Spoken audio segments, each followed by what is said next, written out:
22/4/2024 ইং তারিখে ঢাকা মেট্রো উত্তর মিরপুর সার্কেল কর্তৃক জিএমপি বাসন থানাধীন নলজানিপালের মাঠ সুন্দরবন কুরিয়ার সার্ভিস প্রাইভেট লিমিটেডের ডেলিভারি পয়েন্ট থেকে গাঁজা সরবরাহ করার সময় আটক করা হয় 3 জনকে। অভিযুক্ত আসামিদের সম্পর্কে মাদকদ্রব্য নিয়ন্ত্রণ অধিদপ্তর জানিয়েছেন, 1 নম্বর আসামি মোহাম্মদ রাসেল মিয়া, বয়স 38 বছর, পিতা মকবুল হোসেন, গ্রাম উত্তর খাইলকর, ঘুষির মিল, থানা গোছা, জেলা গাজীপুর।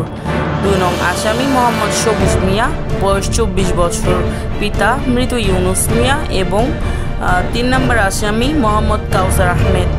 পিতা মোহাম্মদ শাকির আহমেদ, উভয়ই ছয়শ্রী গ্রামের বাসিন্দা, চুনারুঘাট থানা, জেলা হবিগঞ্জ। এদের দখল থেকে একটি চটের বস্তায় গাঁজা 15 কেজি এবং 2টি সিম সহ স্মার্ট মোবাইল ফোন